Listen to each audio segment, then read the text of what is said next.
누나, 차가운 눈 위에서 자면 안 돼요. 얼른 일어나세요. 살을 애듯 휘몰아치는 눈보라 속에서 땔감을 줍던 7살 바우가 정신을 잃고 쓰러진 정체불명의 여인을 발견합니다.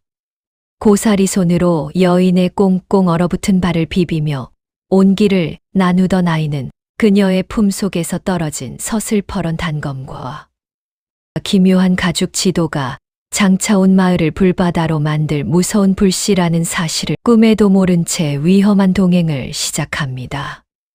이 조그만 소년의 가련한 손길이 이 나라를 뒤흔드는 피바람을 멈추고 예상치 못한 거대한 기적을 불러오게 됩니다. 다음 날 아침 아이의 초가집 앞에 국경을 넘어온 수백 대의 곡물 수레가 줄줄이 늘어선 기막힌 사연은 무엇일까요? 매일 야담소에 오신 걸 환영합니다. 영상 봐주시는 분들, 구독과 좋아요 해주시는 분들을 향해 감사 인사 드리옵니다. 옛날 옛적 조선 효종 임금께서 나라를 다스리시던 시절의 이야기입니다. 함경도 끝자락 여진족과 맞닿은 국경마을에 철병령이라는 요새가 있었지요. 이름 그대로 쇠로 만든 벽처럼 단단하다 하여 붙여진 이름이었습니다. 북풍이 칼날처럼 몰아치는 이곳은 겨울이면 사람의 숨결마저 얼어붙는 혹독한 땅이었습니다. 이 철병령의 바우라는 7살 난 사내 아이가 살고 있었습니다. 바우는 2해 전 역병이 휩쓸고 간 뒤로 부모를 모두 여의고 천해고아가 된 불쌍한 아이였지요. 아버지는 본래 이 마을 서당의 훈장이셨고 어머니는 마을에서 손꼽히는 침선 솜씨를 가진 분이셨습니다. 그러나 역병은 가난한 자든 부유한 자든 가리지 않았고 바우의 부모님도 그 무서운 병마를 피하지 못하셨습니다. 부모를 잃은 뒤 바우는 마을 지주인 최사또의 집에 의탁하여 겨우 목숨을 부지하고 있었습니다. 의탁이라 해도 그것은 이름뿐이었지요. 바우는 새벽이 오기도 전에 일어나 넓은 마당을 쓸고 소와 돼지에게 먹이를 주고 장작을 패고 온갖 허들의 실을 도맡아 해야 했습니다. 그 대가로 받는 것은 고작 식은 밥 한 술과 다 헤어진 옷바지 하나뿐이었습니다. 저놈의 아이는 부모 복도 없는 놈이야. 가까이 하면 재수가 없다네. 마을 사람들은 바우를 보면 고개를 돌렸습니다. 부모를 일찍 여인 아이를 불길하게 여기는 못된 풍습 때문이었지요. 아이들은 바우에게 돌을 던지며 놀렸고 어른들은 그런 아이들을 말리기는커녕 못 본 척 지나쳤습니다. 바우는 그럴 때마다 울지 않았습니다. 다만 하늘을 올려다보며 돌아가신 부모님을 떠올릴 뿐이었지요. 그런데 이 바우에게는 남다른 재주가 하나 있었습니다. 한 번 본 것은 절대로 잊어버리지 않는 놀라운 기억력이었지요.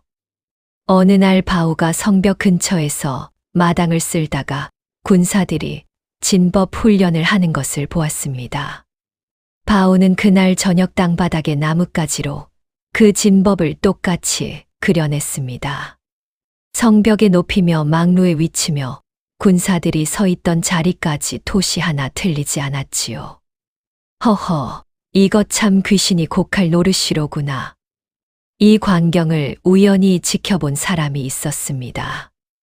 마을 외딴 움막에서 은거하는 만득이라는 노인이었지요. 만득 노인은 젊은 시절 북방을 지키던 군관이었으나 간신의 모함을 받아 벼슬을 잃고 이곳에서 숨어 지내는 분이었습니다. 노인은 바우의 재주를 알아보고 몰래 글과 셈을 가르치기 시작했습니다. 바우야, 내 머리는 하늘이 내린 보배다. 언젠가 내 재주가 나라를 구하는 날이 올 게야. 만득 노인은 그뿐만 아니라 여진족의 말과 풍습까지 바우에게 가르쳐 주었습니다. 국경마을에서 살아남으려면 적의 말을 알아야 한다는 것이 노인의 생각이었지요.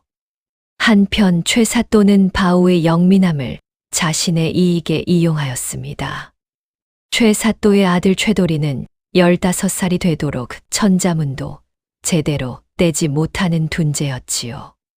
최사또는 바울을 불러 아들의 숙제를 대신 시키고는 그것으로 향교 훈장을 속였습니다. 바우가 조금이라도 틀리면 어김없이 매가 날아왔습니다. 이놈아, 내가 밥값을 하려면 더 똑똑해져야 할 게 아니냐. 바우는 매를 맞으면서도 눈물을 삼켰습니다. 배고픔보다 매 맞는 것보다 더 아픈 것은 부모님에 대한 그리움이었습니다. 밤이면 차가운 외양간 한 구석에 웅크려 잠을 청하면서 바우는 어머니의 따뜻한 품을 떠올렸습니다. 아버지께서 무릎에 앉혀놓고 천자문을 읽어주시던 그 목소리를 떠올렸습니다. 그해 겨울은 유난히 혹독하였습니다. 열흘 넘게 눈보라가 몰아쳤고 마을 곳곳에서 얼어 죽는 사람이 나왔습니다. 바우는 헛바지 차림으로 산에 올라 땔감을 구해야 했습니다. 맨발의 집신조차 제대로 신지 못한 채 눈길을 헤치며 나무를 해왔지요. 손과 발은 얼어서 감각이 없었지만 바우는 이를 악물고 버텼습니다. 아버지, 어머니, 저는 꼭 살아남을 거예요. 그래서 언젠가 두 분의 이름을 빛낼 거예요. 눈보라 속에서 바우의 작은 몸은 바람에 휘청거렸습니다. 그러나 그 까만 눈동자만큼은 어둠 속에서도 별처럼 빛나고 있었습니다. 운명은 이 작은 아이에게 곧 거대한 시련을 안겨줄 참이었지요. 그리고 그 시련은 바우의 삶을 송두리째 바꾸어 놓을 터였습니다.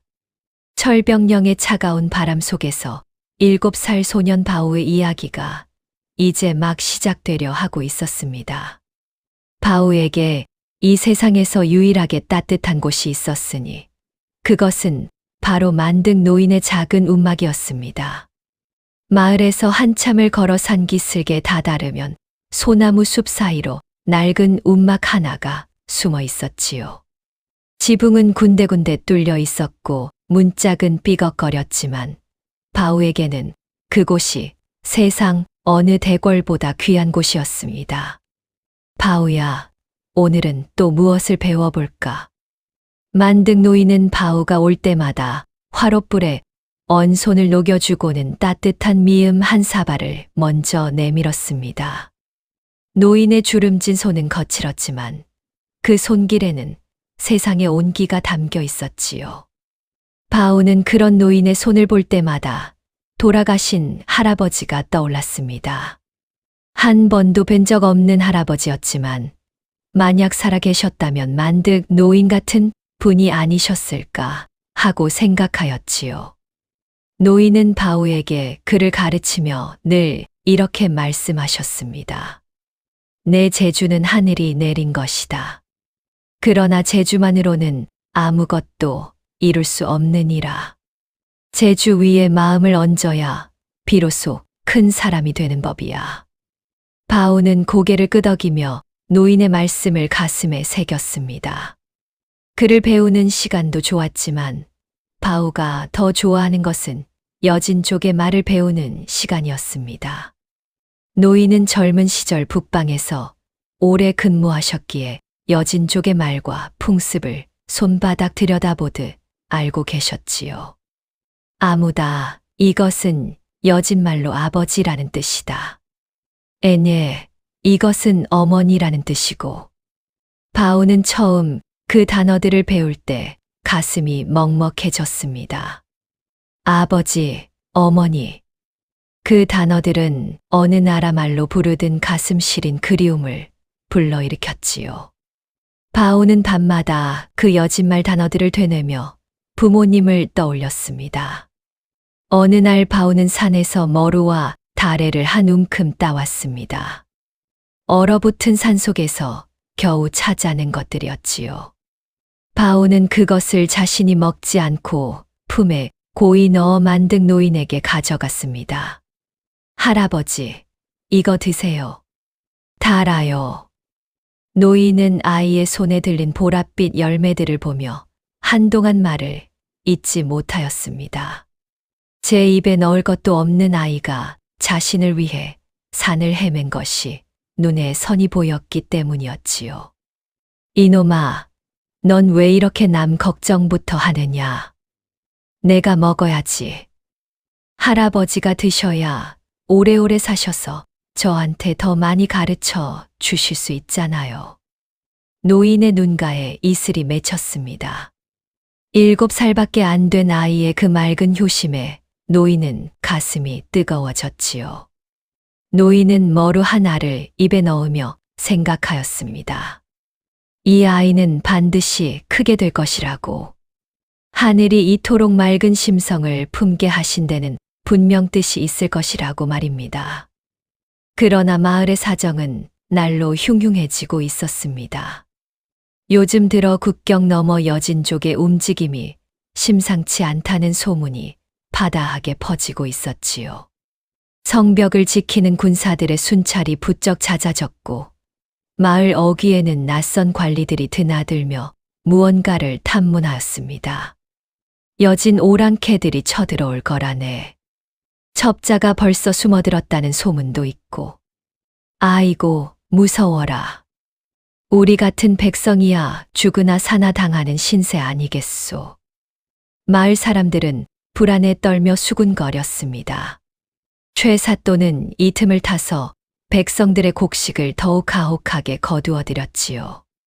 전쟁이 나면 군량미가 필요하다는 핑계였지만 그 곡식의 대부분은 사또의 창고로 들어갔습니다. 너희들이 굶어 죽든 말든 나라가 먼저다. 바치지 못하는 자는 곤장을 면치 못할 것이야. 최사또의 횡포의 마을 사람들은 이를 갈았지만 감히 대들 엄두를 내지 못하였습니다. 사또의 뒤에는 한양의 줄을 댄 높은 벼슬아치가 있다는 소문이 있었기 때문이었지요. 바오는 이런 어수선한 분위기 속에서도 여전히 눈 위에 그림을 그리며 놀았습니다. 성곽의 모양, 망로의 위치, 군사들이 교대하는 시간까지 바오는 놀이처럼 외우고 있었지요. 그것이 훗날 얼마나 큰 의미를 갖게 될지 아이는 알지 못하였습니다. 어느 날 바오는 땔감을 구하러 산 깊숙이 들어갔다가 이상한 것을 발견하였습니다. 눈 위에 찍힌 말발굽 자국이었지요. 조선 말의 것과는 모양이 달랐습니다. 만등 노인에게 배운 대로라면 이것은 분명 여진족이 타는 말의 발굽 자국이었습니다. 바오의 가슴이 철렁 내려앉았습니다. 발자국은 산 아래 마을 쪽을 향하고 있었습니다. 바오는 두려움에 몸을 떨면서도 그 자국을 한참이나 들여다보았습니다. 무언가 심상치 않은 일이 벌어지고 있음을 아이의 본능이 느끼고 있었지요. 그날 밤 바오는 외양간 한 구석에서 잠을 이루지 못하였습니다. 북풍이 문틈 사이로 스며들어 온몸을 얼렸지만 그보다 더 차가운 것은 마음속에 드리운 불안이었습니다. 평화롭던 철벽령의 어둠의 그림자가 천천히 그러나 분명히 다가오고 있었습니다. 그날은 철벽령의 기록적인 폭설이 내린 날이었습니다. 하늘에서 쏟아지는 눈발이 어찌나 거셌던지 한치 앞도 보이지 않을 지경이었지요. 마을 사람들은 모두 문을 걸어 잠그고 방 안에 웅크렸지만 바오에게는 그런 여유가 허락되지 않았습니다. 이놈아, 당장 산에 가서 땔감을 해오지 못할까? 아궁이가 식으면 내 놈을 대신 집어넣을 테다. 최사또의 고함에 바오는 콧바지, 차림 그대로 눈보라 속으로 내몰렸습니다. 지게를 지고 산길을 오르는 바오의 작은 몸은 바람에 이리저리 휘청거렸지요. 손과 발은 이미 감각을 잃었고 눈썹에는 서리가 하얗게 내려앉았습니다. 바오는 이를 악물고 산을 올랐습니다. 죽어도 땔감을 해가지 않으면 오늘 밤 외양간에서 맞아 죽을 것이 분명하였지요. 소나무 숲을 지나 깊은 골짜기로 들어섰을 때였습니다. 바오의 발걸음이 우뚝 멈추었습니다. 눈 위에 검붉은 얼룩이 찍혀 있었습니다. 피였지요. 한두 방울이 아니었습니다. 마치 누군가 큰 짐승에게 물린 채 끌려간 것처럼 피가 길게 이어져 있었습니다. 바오의 심장이 콩닥콩닥 뛰기 시작하였습니다. 돌아가야 해. 이건 분명 무서운 일이야. 머리로는 그렇게 생각하면서도 바오의 발은 핏자국을 따라 움직였습니다. 어린아이의 호기심이기도 하였지만 그보다는 누군가 다쳤을지 모른다는 걱정이 앞섰지요. 부모님께서 살아계실 때 늘 말씀하셨습니다. 어려운 사람을 보면 모른 척하지 말라고. 그것이 사람의 도리라고 말입니다. 핏자국은 커다란 소나무 밑동까지 이어져 있었습니다. 바오는 숨을 죽이고 나무 뒤를 살폈습니다. 그곳에 한 사람이 쓰러져 있었지요. 조선 사람이 아니었습니다. 털가죽으로 만든 옷을 입고 있었고 머리카락은 칠흑처럼 검었으며 얼굴은 눈처럼 하얗게 질려 있었습니다. 여인이었습니다. 20살이 될까 말까 한 젊은 여인이었지요. 여인의 옆에는 피 묻은 비수가 떨어져 있었고 어깨에는 관군의 화살촉이 깊이 박혀 있었습니다. 그리고 여인의 품에는 가죽으로 만든 무언가가 꼭 쥐어져 있었습니다. 지도였습니다. 바오는 그녀가 여진족임을 단번에 알아차렸습니다. 만득 노인에게 배운 대로 여진족 특유의 복식이었지요. 마을 사람들이 그토록 무서워하던 오랑캐가 바로 눈앞에 쓰러져 있는 것이었습니다. 도망쳐야 해. 어른들에게 알려야 해. 그러나 바오의 발은 움직이지 않았습니다. 여인의 얼굴이 너무나 창백하였기 때문이었습니다. 입술은 시퍼렇게 질려 있었고 숨소리는 가느다랗게 끊어질 듯 이어지고 있었지요. 바오의 머릿속에서 두 가지 생각이 부딪혔습니다. 무서운 오랑캐라는 생각과 죽어가는 사람이라는 생각이었지요. 바오는 조심스럽게 여인에게 다가갔습니다. 떨리는 손으로 여인의 이마를 짚어보니 불덩이처럼 뜨거웠습니다. 열병이 심하게 든 것이었지요. 바오가 여인의 어깨에 손을 대는 순간이었습니다. 여인의 눈이 번쩍 떠졌습니다. 순간 번개처럼 빠르게 여인의 손이 움직였고 바오의 목에는 날카로운 비수가 들이대어졌습니다. 바오는 그 자리에 얼어붙었지요. 누구냐? 여인의 목소리는 낮고 차가웠습니다. 조선말이었지만 억양이 달랐지요. 바오는 목에 닿은 차가운 쇠붙이의 감촉에 온몸이 떨렸습니다. 그러나 울지 않았습니다. 대신 떨리는 목소리로 말하였지요. 저는 그냥 지나가다가 피가 있어서 누가 다쳤나 해서요. 여인의 눈이 가늘어졌습니다. 아이를 살피는 눈빛이었지요. 7살 남짓한 어린아이, 콧바지 차림에 맨발이나 다름없는 행색. 그리고 두려움에 떨면서도 울지 않는 맑은 눈망울. 여인의 손에 힘이 들어갔다가 스르르 풀렸습니다. 그 순간 여인의 몸이 앞으로 꺾이며 다시 쓰러졌습니다. 열과 피를 너무 많이 흘려 의식을 잃은 것이었지요. 바오는 눈 위에 쓰러진 여인을 내려다보았습니다. 이대로 두면 얼어 죽을 것이 분명하였습니다. 어른들에게 알리면 이 누나는 죽임을 당할 거야. 오랑캐라고 하면 모두 죽이니까. 바오는 잠시 망설이다가 마음을 정하였습니다. 작은 몸으로 여인의 겨드랑이를 끼고 끌기 시작하였지요. 숲 깊은 곳에 바오만 아는 비밀 동굴이 있었습니다. 짐승도 찾지 못하는 곳이었지요. 동굴 안은 바람이 들지 않아 바깥보다 훨씬 따뜻하였습니다. 바오는 여인을 눕히고 마른 낙엽을 덮어주었습니다. 그리고 여인의 얼어붙은 발을 제 고사리 같은 손으로 비비기 시작하였지요. 동상에 걸린 발은 싸늘하게 굳어 있었습니다. 바오의 눈에서 눈물이 주르륵 흘러내렸습니다. 무서워서가 아니었습니다. 이 여인이 불쌍해서였지요. 어쩌다 이렇게 되었는지, 얼마나 아팠을지 그 생각에 가슴이 저렸습니다. 누나, 죽으면 안 돼요. 조금만 버텨요. 바오의 작은 속삭임이 동굴 안에 가만히 울렸습니다. 차가운 첩자의 가슴에 난생 처음 따뜻한 균열이 생기는 줄은 아직 아무도 모르는 일이었지요. 그날 이후로 바오의 하루는 두 개의 삶으로 나뉘었습니다. 낮에는 최사또의 집에서 온갖 허드레시를 하며 천덕꾸러기, 신세로 지내고, 밤이 되면 몰래 동굴로 향하는 것이었지요. 바오는 저녁으로 받은 식은 밥덩이를 한 입도 먹지 않고 품에 숨겼습니다. 그것이 동굴에 누워있는 여인의 유일한 끼니였기 때문이었습니다.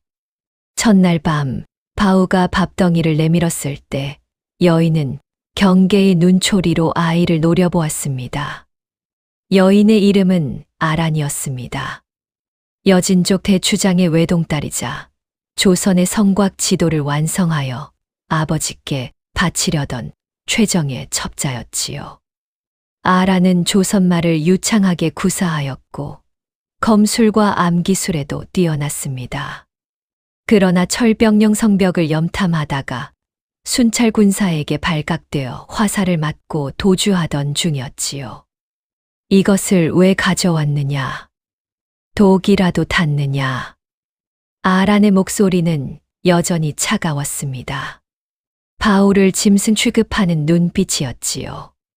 바오는 그 말에 움찔하였지만 고개를 가로저었습니다. 독 같은 거 없어요. 제가 먹으려던 거예요. 누나가 더 아프니까 누나 먼저 드세요. 아라는 밥덩이를 한참 동안 노려보다가 조심스럽게 한 입 빼어 물었습니다. 사흘을 굶은 터라 배가 고팠지만 첩자로서의 경계심은 쉬이 풀리지 않았지요. 바오는 아란이 밥을 먹는 모습을 지켜보다가 문득 여진말로 말을 건넸습니다. 아무다, 애니에. 아버지, 어머니. 바오가 만든 노인에게 배운 여진말이었지요.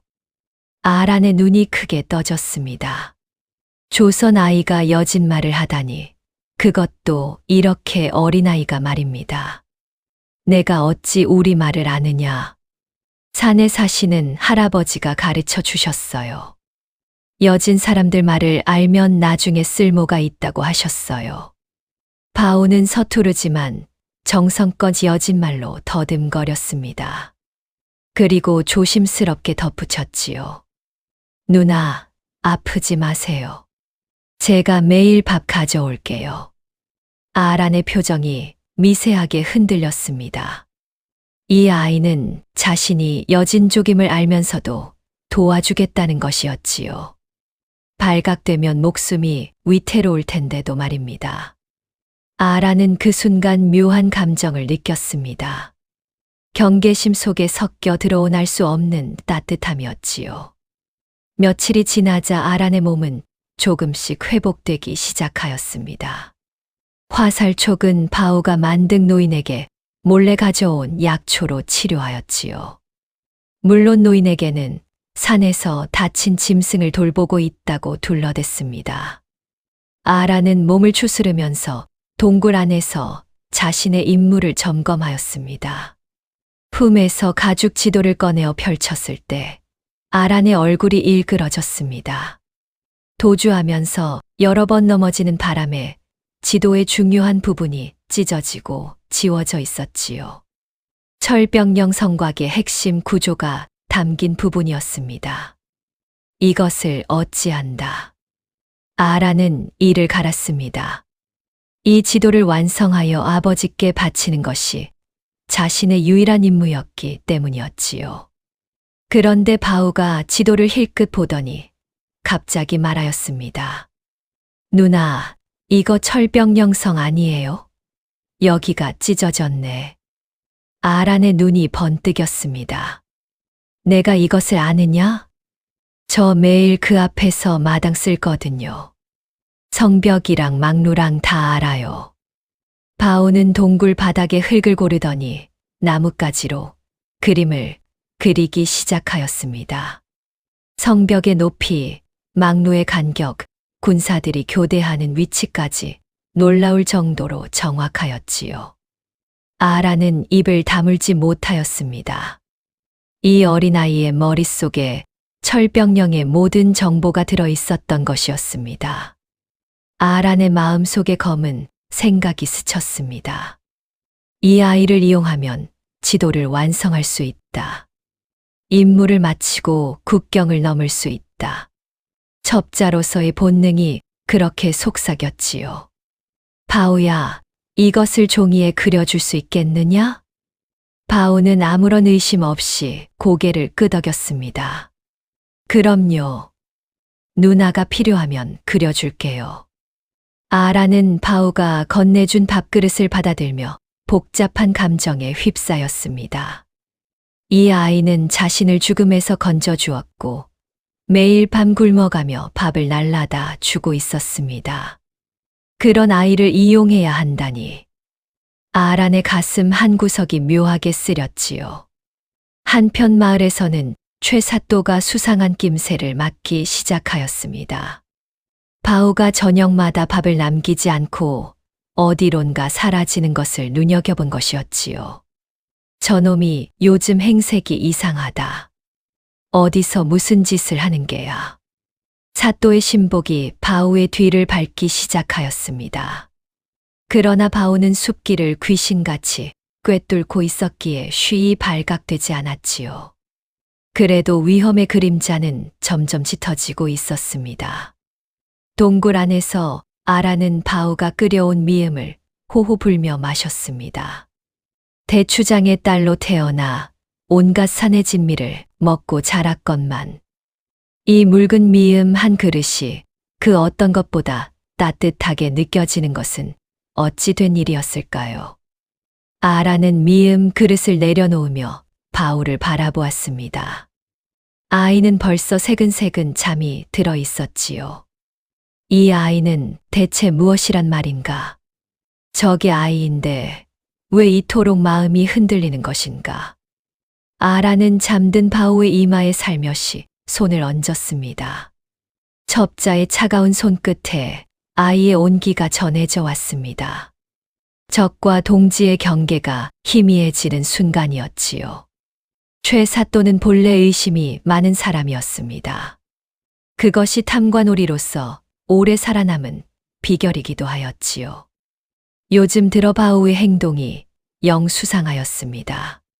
저녁밥을 받아들고는 슬그머니 사라지더니 한참 뒤에야 빈손으로 돌아오는 것이었습니다. 게다가 아이의 눈빛이 달라졌지요. 예전에는 매를 맞아도 고개를 숙이고 벌벌 떨기만 하던 놈이 요즘은 어딘가 모르게 단단해 보였습니다. 저놈이 분명 무슨 수작을 부리고 있어. 사또는 신복 종놈 막쇠를 불러 바오의 뒤를 밟게 하였습니다.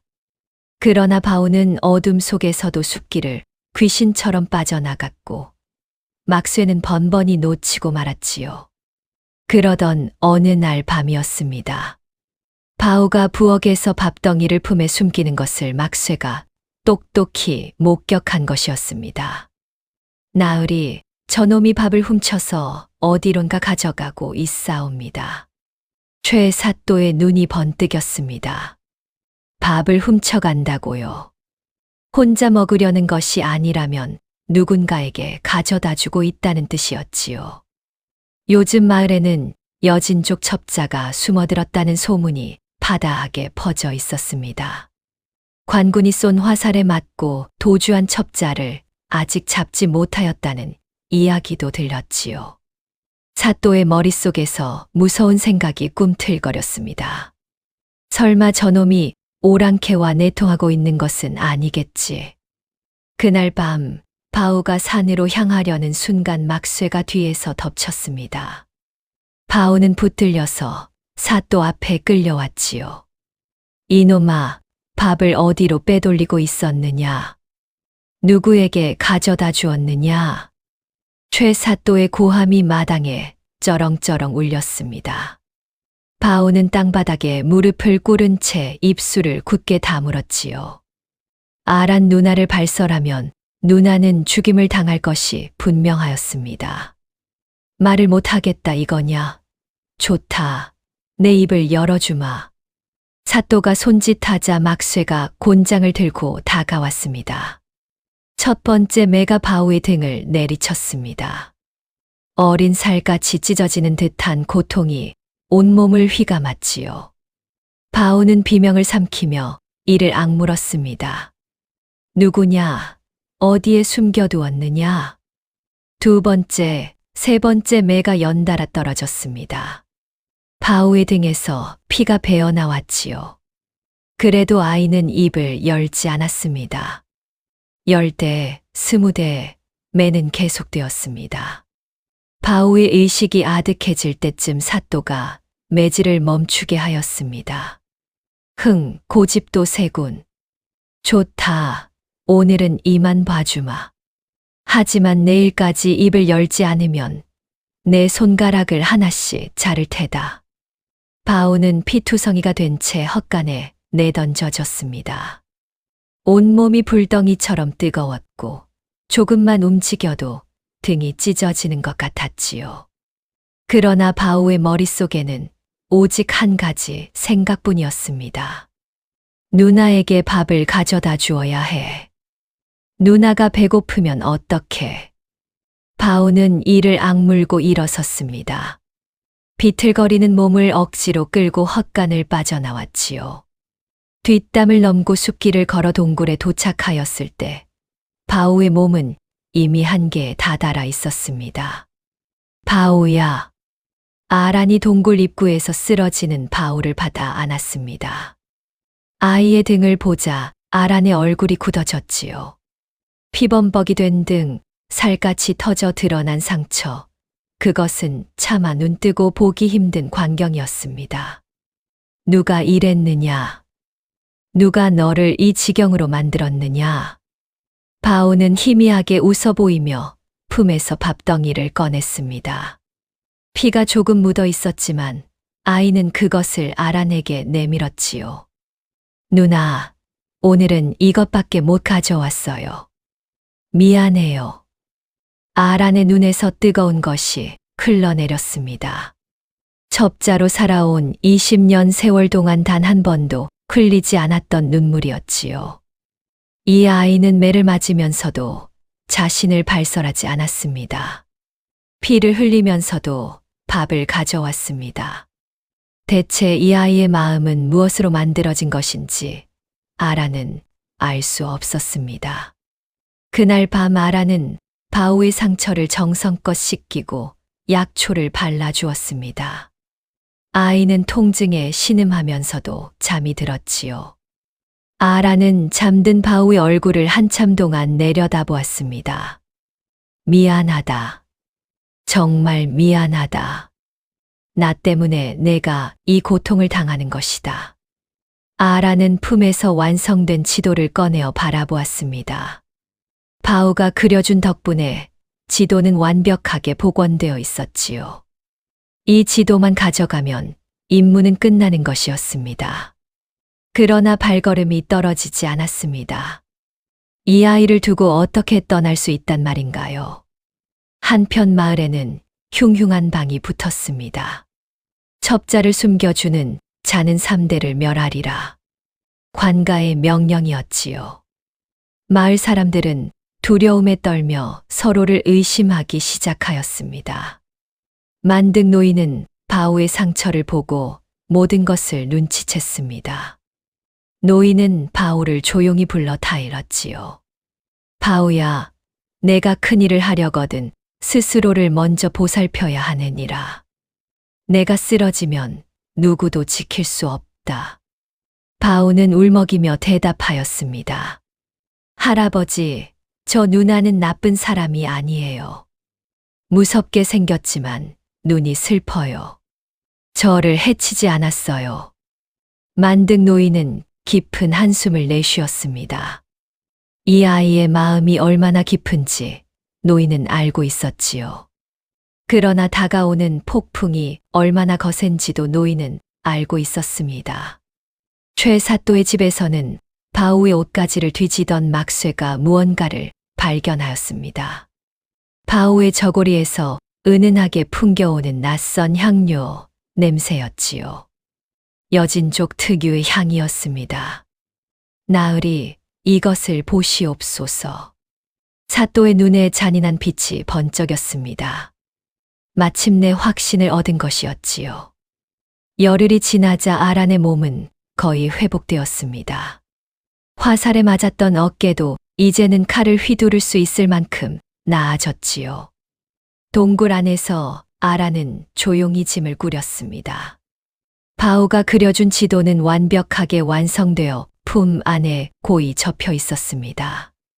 이제 국경만 넘으면 임무는 끝나는 것이었지요. 그러나 아란의 마음은 무거웠습니다. 동굴 한쪽에서 새근새근 잠들어 있는 바우의 얼굴을 바라보았지요. 아이의 등에는 아직도 매맞은 자국이 선명하게 남아 있었습니다. 저 상처들은 모두 자신을 지키려다 생긴 것이었지요. 작별 인사를 해야 하나? 아니, 차라리 모르게 떠나는 것이 나을까? 아라는 한참을 망설이다가 조용히 동굴을 빠져나왔습니다. 새벽빛이 희미하게 숲을 물들이고 있었지요. 아라는 뒤도 돌아보지 않고 걸음을 옮겼습니다. 그것이 첩자의 방식이었습니다. 정을 두지 않는 것, 미련을 남기지 않는 것, 그것이 살아남는 길이었지요. 그런데 동굴 입구를 벗어나 숲길로 접어드는 순간이었습니다. 아란의 발걸음이 우뚝 멈추었지요.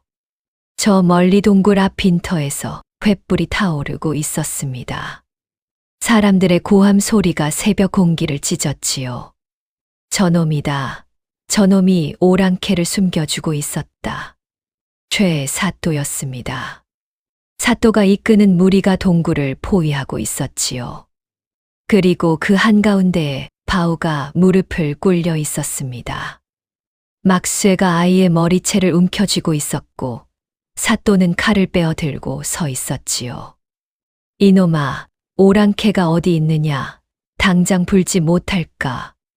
바우는 입술을 깨물고 있었습니다. 눈가에 눈물이 그렁그렁 맺혀 있었지만 아이는 울지 않았지요. 모르겠어요. 아무도 없어요. 거짓말을 해. 내 놈의 옷에서 오랑캐 냄새가 났다. 손가락을 분질러 주마. 사또가 바우의 손을 잡아 비틀었습니다.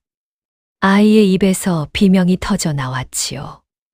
아라는 나무 뒤에 숨어 그 광경을 지켜보고 있었습니다. 첩자의 본능이 말하였습니다. 도망쳐라. 지금 뛰면 살 수 있다. 지도만 가져가면 임무는 완수되는 것이다. 그러나 아란의 발은 움직이지 않았습니다. 바우의 비명이 귓전을 때렸지요. 저 아이가 고통받는 것을 두고 어떻게 도망칠 수 있단 말인가요? 저 아이는 자신을 살려주었습니다. 매를 맞으면서도 자신을 지켜주었습니다. 멈춰라. 아란이 숲에서 뛰쳐나왔습니다. 모든 사람의 시선이 아란에게 쏠렸지요. 이국적인 복식, 날카로운 눈빛, 그것은 분명 여진족의 모습이었습니다. 최 사또의 얼굴에 승리의 미소가 번졌습니다. 오호라, 오랑캐가 스스로 나타났구나. 첩자를 잡았다. 이 공을 조정에 알려라. 군졸들이 아란을 에워쌌습니다. 아란은 비수를 뽑아 들었지만 상대는 너무 많았지요. 20명이 넘는 군졸과 마을 장정들이 둘러싸고 있었습니다. 아란은 싸워볼 수도 있었지만 그러면 바우까지 다칠 것이 분명하였습니다. 이 아이를 놓아라. 아이는 아무것도 모른다. 나를 잡으면 되지 않느냐. 아란이 차갑게 말하였습니다. 그러나 사또는 코웃음을 쳤지요. 저놈이 내년에게 밥을 날랐으니 내통한 죄는 피할 수 없다. 3대를 멸해야 마땅하지만 부모도 없는 놈이니 저놈만 죽이면 되겠군. 바우의 얼굴이 새하얗게 질렸습니다. 사또가 칼을 치켜들며 다가왔지요. 그 순간이었습니다. 멈춰라. 이것을 보아라. 아란이 품에서 가죽 지도를 꺼내 들었습니다. 사또의 눈이 휘둥그레졌지요. 그것이 무엇인지 단박에 알아보았기 때문이었습니다. 그것은 철병령의 지도가 아니냐? 그렇다. 이것이 내 놈들이 그토록 찾던 것이다. 이것을 가져가면 우리 군대가 이성을 단숨에 함락시킬 수 있지. 아란이 지도를 흔들어 보였습니다. 사또의 눈에 탐욕이 번쩍였지요. 저 지도를 조정에 바치면 엄청난 공을 세울 수 있을 터였습니다. 당장 그것을 내놓아라. 이 아이를 풀어주면 주겠다. 아란이 말하였지만 사또는 고개를 저었습니다. 안 된다. 지도를 먼저 내놓아라. 그러면 아이의 목숨은 살려주마. 아란은 사또의 눈을 똑바로 바라보았습니다. 거짓말이라는 것을 알 수 있었지요. 저자는 지도를 빼앗고 나면 둘 다 죽일 것이 분명하였습니다. 아란은 잠시 눈을 감았습니다.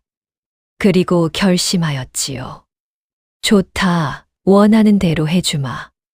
아란이 지도를 들어 올렸습니다. 그리고 그것을 옆에 타오르는 횃불 속에 던져 넣었지요. 안 돼. 사또가 비명을 질렀지만 이미 늦었습니다. 가죽 지도는 불길에 휩싸여 순식간에 재로 변해갔지요.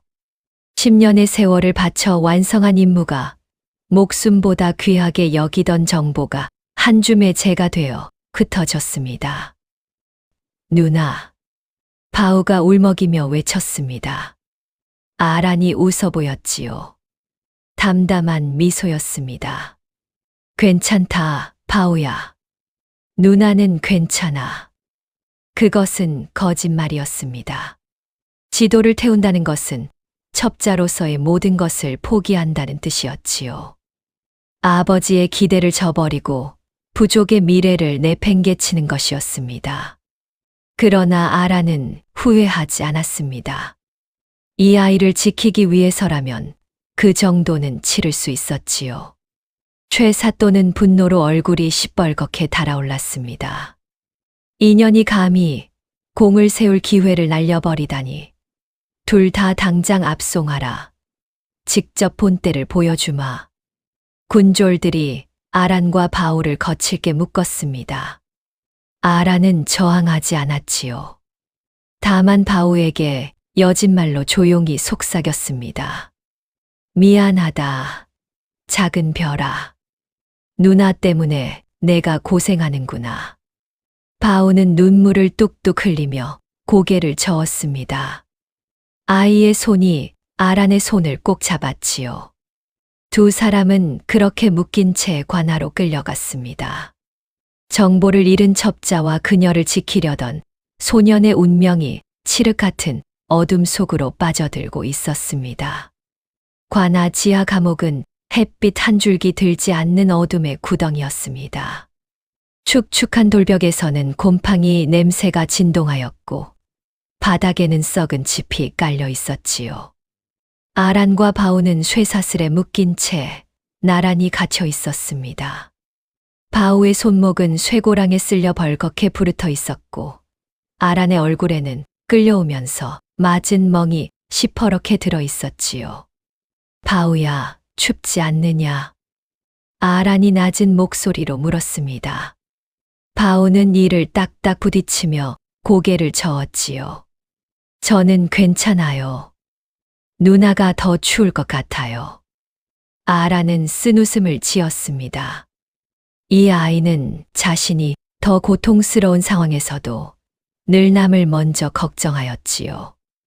아라는 쇠사슬을 끌어당겨 바우 가까이 다가갔습니다. 그리고 제 몸으로 아이를 감싸 조금이라도 한기를 막아주었지요. 이튿날 아침 최 사또가 지하 감옥으로 내려왔습니다. 사또의 손에는 피가 말라붙은 채찍이 들려 있었지요. 이년아, 지도를 태워버렸으니 내 머릿속에 있는 것을 모두 털어놓아라. 철병령의 약점이 무엇이냐? 여진족 군대의 규모가 얼마냐? 다 말해. 아라는 입을 꾹 다물었습니다. 사또의 채찍이 아란의 등을 갈랐지요. 살이 터지고 피가 흘렀지만 아라는 신음 하나 내지 않았습니다. 첩자로서 받은 훈련이 고통을 견디게 해주었지요. 입이 무거운 년이로군. 좋다. 다른 방법이 있지. 사또가 바우에게로 다가갔습니다. 아이의 머리채를 움켜쥐고 칼을 빼어들었지요. 이놈의 손가락을 하나씩 자를 테다. 그래도 입을 열지 않겠느냐? 안 돼요. 바우가 아니라 아란이 소리쳤습니다. 아란의 눈에 처음으로 두려움이 서렸지요. 제 몸이 찢기는 것은 견딜 수 있었지만 이 아이가 다치는 것은 참을 수 없었습니다. 그때 바우가 앞으로 나섰습니다. 작은 몸을 사또 앞에 던지며 무릎을 꿇었지요. 나으리, 제가 다 잘못했어요. 누나는 아무것도 몰라요. 저 혼자 죄를 받을게요. 제발 누나는 살려주세요. 7살 아이가 제 목숨을 내놓겠다고 하는 것이었습니다. 아란의 눈에서 뜨거운 것이 흘러내렸지요. 사또는 코웃음을 쳤습니다. 어린 것이 제법 입심은 좋구나. 하지만 둘 다 죽는 것은 마찬가지다. 사또가 막 칼을 치켜드는 순간 관아 밖에서 급박한 발자국 소리와 함께 군졸 하나가 뛰어들어왔습니다. 나으리, 큰일 났사옵니다. 여진족 대군이 국경을 넘어 철병령을 포위하였사옵니다. 사또의 얼굴이 창백하게 질렸습니다. 여진족이 쳐들어왔다고요. 그것도 대군이 말입니다. 사또는 허겁지겁 지하 감옥을 빠져나갔지요. 감옥에 남겨진 아라는 바울을 끌어안으며 중얼거렸습니다. 아버지께서 오셨구나. 그랬습니다. 국경 너머 여진족 대추장은 외동딸 아란이 조선군에게 붙잡혔다는 소식을 들은 것이었지요. 추장은 딸을 구하기 위해 정예 김하병 3천을 이끌고 직접 철병령으로 진격해 온 것이었습니다.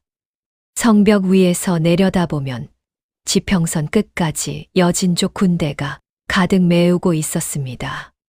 철갑을 두른 기마병들이 질서정연하게 대열을 갖추고 있었고 군기에는 추장의 휘장이 펄럭이고 있었지요.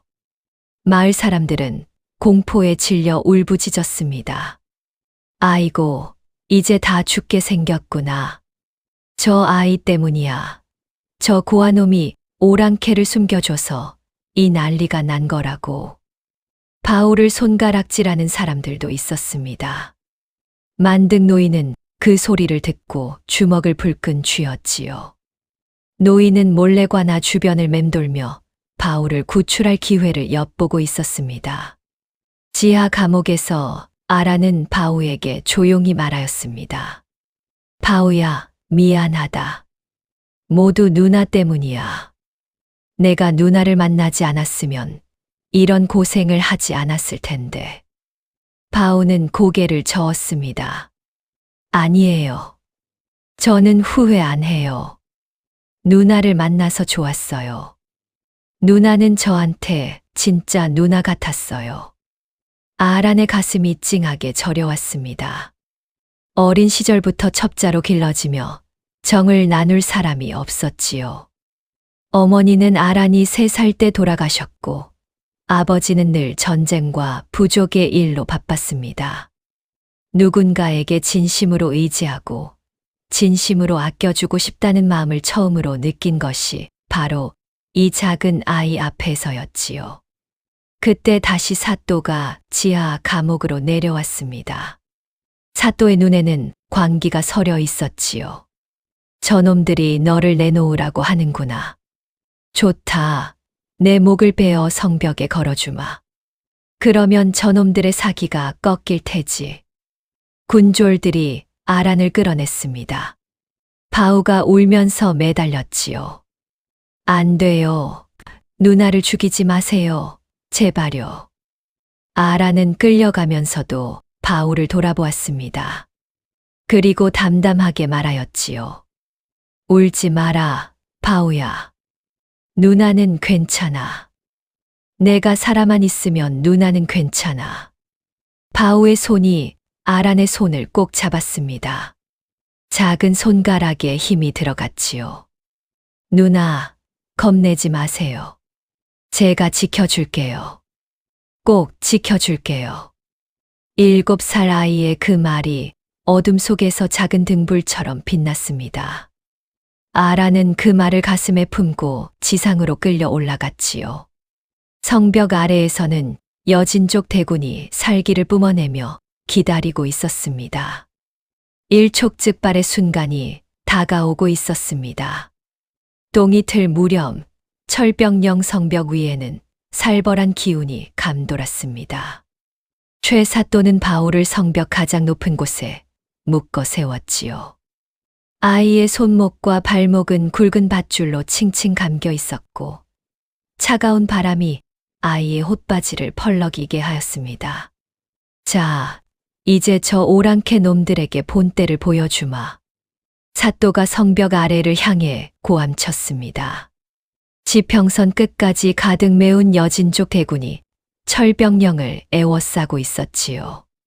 기마병들의 철갑에서 아침 햇살이 번쩍번쩍 반사되어 눈이 부실 지경이었습니다. 군마들이 코를 킁킁거리며 땅을 파헤치는 소리가 여기까지 들려왔지요. 들어라, 오랑캐들아. 너희가 물러나지 않으면 이 아이부터 죽이겠다. 그 다음엔 내년들의 첩자 목을 벨 것이야. 사또가 바우의 머리채를 움켜쥐고 칼을 들어 보였습니다. 바우의 작은 몸이 부들부들 떨렸지요. 저 멀리 지평선을 가득 메운 군대를 보니 두려움에 온몸이 얼어붙는 것 같았습니다. 아버지, 어머니, 저는 이제 어떡해요? 바우의 눈에서 눈물이 주르륵 흘러내렸습니다. 이대로 죽는 것일까요? 부모님 곁에 가게 되는 것일까요? 바우의 머릿속으로 옛 기억들이 주마등처럼 스쳐 지나갔지요. 아버지의 무릎에 앉아 천자문을 배우던 따뜻한 오후, 어머니가 끓여주신 시래 깃국의 구수한 냄새, 부모님 사이에 끼어 잠들던 포근한 밤이 눈앞에 아른거렸습니다. 그때 성벽 아래에서 한 무리의 군졸이 아란을 끌고 나왔습니다. 아란의 손은 뒤로 묶여 있었고 목에는 굵은 밧줄이 감겨 있었지요. 아란은 고개를 들어 성벽 위에 바울을 올려다보았습니다. 아이의 눈과 눈이 마주쳤지요. 바우야. 아란이 소리쳤습니다. 그 목소리에 여진족 대군 사이에서 거대한 검은 말을 탄 장수가 앞으로 나섰지요. 머리에는 독수리 깃털로 장식한 투구를 쓰고 있었고 온몸에는 곰가죽 갑옷을 두르고 있었습니다.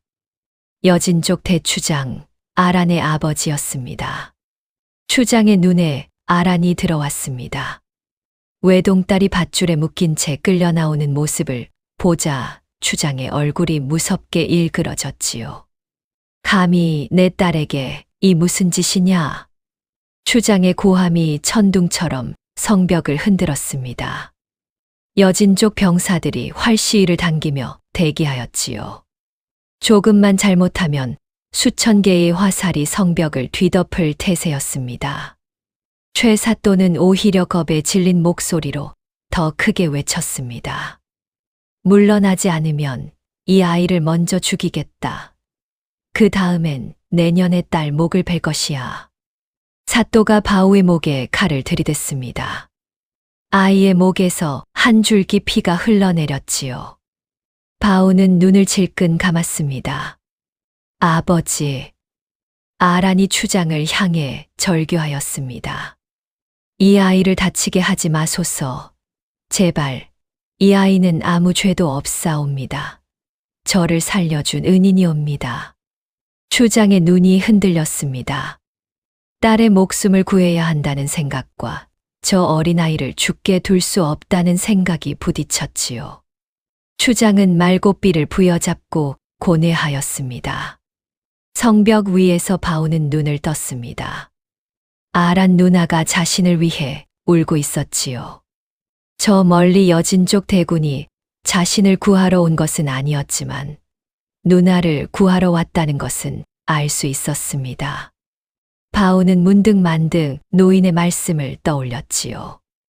내 재주는 하늘이 내린 것이다.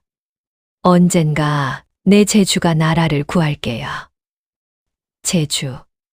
바오에게는 한 번 본 것은 잊지 않는 재주가 있었습니다. 그리고 만득 노인에게 배운 여진말이 있었지요. 바오는 눈물을 닦고 저 멀리 추장을 바라보았습니다. 하늘에서 진눈깨비가 내리기 시작하였습니다. 차가운 눈발이 성벽을 적시고 바오의 볼 위로 흘러내렸지요. 성벽 아래에서는 살기가 하늘을 찌를 듯 치솟고 있었습니다. 수천의 창과 칼이 햇빛을 받아 번쩍였고 군마들은 발굽으로 땅을 쿵쿵 내려 찍었지요. 그때였습니다. 성벽 한쪽에서 누군가 뛰어 올라왔지요. 만득 노인이었습니다. 노인은 늙은 몸을 이끌고 성벽을 기어올라 사또의 뒤에 섰습니다. 사또 나으리, 이게 무슨 짓이오? 아이를 방패로 삼다니 이것이 조선 관리가 할 짓이란 말이오. 노인이 호통쳤지만 사또는 코웃음을 쳤지요. 닥쳐라, 늙은이, 물러서지 않으면 너부터 베겠다. 칼날이 햇빛을 받아 차갑게 빛났습니다. 만득 노인의 손에도 녹슨 칼이 들려 있었지만 노인의 팔은 바오에게 닿지 못하였지요. 군졸들이 노인을 에워싸고 막아섰기 때문이었습니다. 모두가 숨을 죽인 그 순간 바오가 마지막 힘을 다해 고개를 들었습니다. 아이의 눈에 이상한 빛이 서렸지요. 두려움이 아니었습니다. 결연함이었습니다. 바오는 입을 열었습니다. 작은 목소리가 차가운 바람을 뚫고 성벽 아래로 퍼져나갔지요. 그것은 여진말이었습니다. 만득 노인에게 배운 그 말이었습니다. 아이의 외침이 전장을 가로질러 날아갔습니다. 바오의 목소리가 차가운 아침 공기를 가르며 울려 퍼졌습니다. 대추장이시여, 제 말을 들어주십시오. 여진말이었습니다. 7살 아이의 입에서 나온 또렷한 여진말에 전장이 순간 멈추었지요. 추장의 눈이 크게 떠졌습니다. 조선 아이가 자신들의 말을 하다니, 그것도 이토록 맑은 발음으로 말입니다. 저는 바오라고 합니다. 아란 누나의 은인이 아닙니다. 아란 누나가 저희 은인입니다. 바오는 목에 칼이 닿은 채로 말을 이어갔습니다.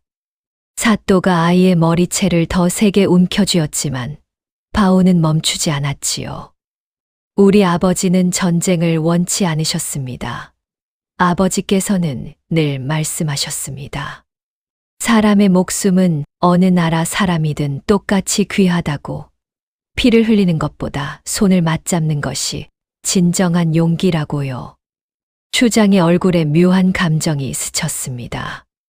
어린아이의 목소리에서 거짓이 느껴지지 않았기 때문이었지요.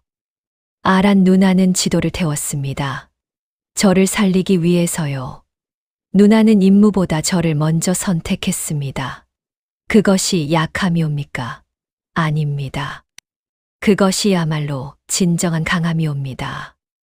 바오의 외침은 전장을 가로질러 추장의 귀에 천둥처럼 내리꽂혔습니다. 추장은 딸을 바라보았지요.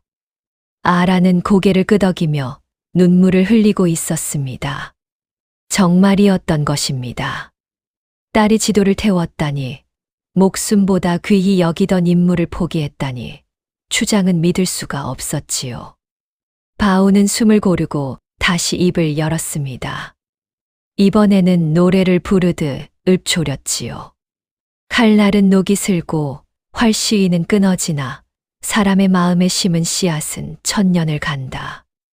원수의 손을 잡으면 형제가 되고 형제의 손을 놓으면 원수가 되나니. 여진족의 옛 시였습니다. 평화를 노래하는 시로 만등 노인이 바우에게 가르쳐 준 것이었지요. 추장의 눈에 이슬이 맺혔습니다. 그 시는 추장의 어머니께서 어린 시절 불러주시던 노래였기 때문이었습니다. 대추장이 시어 오늘 피를 흘리면 내일은 더 큰 피를 부르게 됩니다. 하지만 오늘 손을 맞잡으면 내일은 평화가 옵니다. 아란 누나는 그것을 알았기에 지도를 불태운 것이옵니다. 성벽 아래에서 아란이 무릎을 꿇으며 외쳤습니다. 아버지, 저 아이의 말이 맞사옵니다. 저는 조선에서 약점을 보지 못하였습니다. 대신 사람의 마음을 보았사옵니다. 저 아이가 보여준 마음을 보았사옵니다. 그것이 어떤 성벽보다 강하였사옵니다. 추장은 말에서 내렸습니다. 투구를 벗어 땅에 내려놓았지요. 회색빛 머리카락이 바람에 날렸습니다. 추장은 한참 동안 성벽 위에 바울을 올려다보았습니다. 최사또는 당황하여 더 크게 고함쳤습니다. 물러서라. 물러서지 않으면 이놈을 죽인다. 사또가 바울을 밀치려 하였습니다. 그 순간 번개처럼 만든 노인이 움직였지요. 노인의 녹슨 칼이 사또의 목을 겨누었습니다. 군졸들이 에워싸고 있었지만 노인의 손은 조금도 떨리지 않았지요. 사또 나으리, 한 발짝만 더 움직이시오. 그러면 이 늙은이가 나으리의 목을 먼저 칠 것이오. 노인의 눈빛은 젊은 시절 북방을 호령하던 군관의 그것이었습니다. 사또의 얼굴이 새하얗게 질렸지요. 그때 추장이 성벽을 향해 큰 소리로 외쳤습니다. 조선의 관리여, 그 아이를 내놓아라. 그러면 우리는 물러가겠다. 전쟁은 없을 것이다. 성벽 위에서 조선 군사들이 웅성거렸습니다. 저 어린아이 하나 내주면 전쟁을 피할 수 있다는 것이었지요. 사또는 칼을 쥔 손이 덜덜 떨렸습니다. 이게 무슨 소리냐? 내가 왜 오랑캐의 명령을 들어야 한단 말이냐? 그러나 군사들의 눈빛이 달라지고 있었습니다. 아이 하나 때문에 전쟁을 치러야 하느냐는 생각이 퍼지고 있었지요. 마을 사람들도 성벽 아래에서 소리치기 시작하였습니다. 아이를 내주시오. 우리 모두 죽게 생겼소. 사또는 사면초가에 몰렸습니다. 앞에는 노인의 칼날이, 뒤에는 성난 군중이, 아래에는 여진족 대군이 있었지요. 사또의 손에서 칼이 스르르 떨어졌습니다. 만등 노인이 재빨리 바우의 밧줄을 끊었습니다. 바우는 풀려나자마자 성벽 아래로 뛰어 내려갔지요. 군졸들 사이를 빠져나가 아란에게로 달려갔습니다. 누나. 바우가 아란의 품에 안겼습니다. 아란은 묶인 손으로 아이를 감싸 안으며 통곡하였지요. 바우야, 바우야, 이 바보야. 내가 다치면 어쩌려고 그랬느냐. 추장이 천천히 다가왔습니다. 딸과 조선 아이를 번갈아 바라보았지요. 그리고 낮은 목소리로 말하였습니다. 내 딸이 목숨처럼 아끼던 임무를 버리게 만든 아이가 바로 너로구나. 바오는 고개를 들어 추장을 올려다보았습니다. 두려움은 있었지만 눈을 피하지 않았지요. 대추장님, 저는 누나를 지키고 싶었을 뿐입니다. 누나도 저를 지켜주셨으니까요. 추장의 입가에 희미한 미소가 번졌습니다. 그리고 뒤를 돌아 손을 높이 들어 올렸지요. 삼천 기마병이 일제히 창을 내렸습니다. 살기가 가득하던 전장에 순식간에 정적이 흘렀지요. 철수한다. 추장의 명령에 여진족 대군이 물러나기 시작하였습니다. 죽음의 전장이 순식간에 기적의 현장으로 변모한 것이었지요. 7살 아이의 외침이 수천의 칼날을 꺾어버린 순간이었습니다. 다음 날 새벽 철병역 마을 사람들은 믿을 수 없는 광경을 목격하였습니다. 전쟁 대신 국경을 넘어온 것은 수백 대의 수레 행렬이었지요. 수레마다 가득 실린 것은 칼과 창이 아니었습니다. 여진족 땅에서 나는 최고의 약재와 산삼, 비단과 모피, 그리고 곡식이 산더미처럼 쌓여 있었지요. 저게 뭐냐? 오랑캐가 곡물을 바치러 온 게냐? 마을 사람들이 어리둥절하여 수군거렸습니다. 수레 행렬의 맨 앞에는 여진족 대추장이 직접 말을 타고 있었지요. 추장의 옆에는 아란이 나란히 서 있었고 아란의 손은 바우의 손을 꼭 잡고 있었습니다. 추장이 말해서 내려 바우 앞에 섰습니다. 그리고 놀랍게도 무릎을 꿇었지요.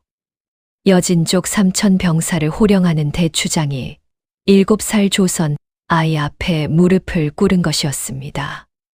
어린 용사여, 내가 우리 딸의 목숨을 살렸다. 그뿐만이 아니다. 내가 어제 읊은 그 시, 그 말들이 나의 마음을 돌려놓았다. 추장의 목소리가 낮게 울렸습니다.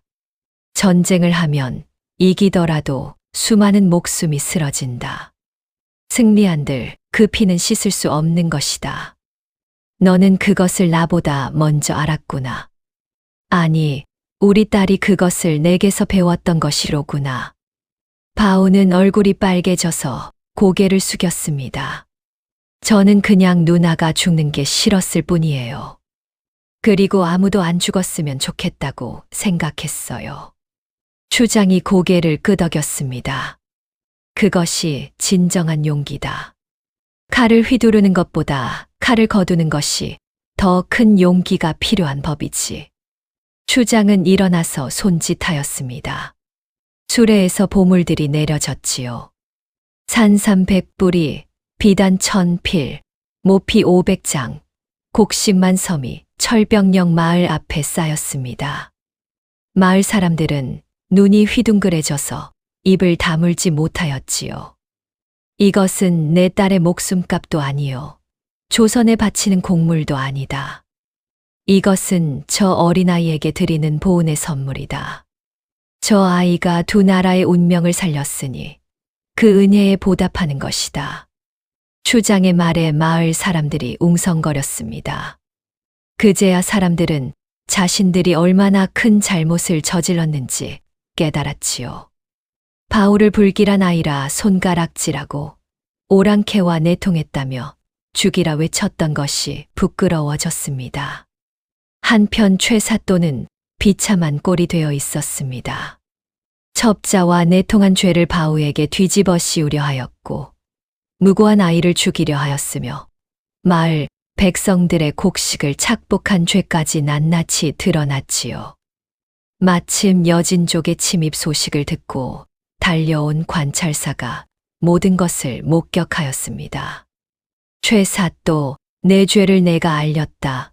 무고한 아이를 죽이려 하고 백성의 재물을 착복하며 직무를 유기한 죄로 관직을 박탈하고 유배에 처한다. 사또는 관복을 벗기우고 죄인의 옷을 입혀줬습니다. 끌려가면서도 사또는 억울하다고 발버둥 쳤지만 아무도 귀 기울이지 않았지요. 마을 사람들은 속이 시원하다며 고개를 끄덕였습니다. 관찰사는 바우에게도 다가왔습니다. 내가 바우라는 아이로구나. 내 아버지가 누구였느냐? 바우는 돌아가신 아버지의 이름을 말씀드렸습니다. 관찰사의 눈이 커졌지요. 그분이 내 아버지였단 말이냐. 그분은 본래 양반 가문의 선비였으나 간신의 모함을 받아 신분을 빼앗기셨던 분이다. 이제 그 누명을 벗기고 너에게 본래의 신분을 돌려주마. 바오는 졸지에 양반 신분을 복권받게 되었습니다. 더 이상 천덕꾸러기 고아가 아니라 당당한 양반 가문의 자손이 된 것이었지요. 아라는 떠나기 전 바오를 한쪽으로 데려갔습니다. 그리고 품에서 자신의 비수를 꺼내어 바오의 손에 쥐어주었지요. 칼집에는 여진족 특유의 문양이 정교하게 새겨져 있었습니다. 이것을 받아라, 바오야. 이 비수는 누나가 10살 때부터 몸에 지니고 다녔던 것이다. 바오는 고개를 저었습니다. 누나, 이건 너무 귀한 거예요. 저는 받을 수 없어요.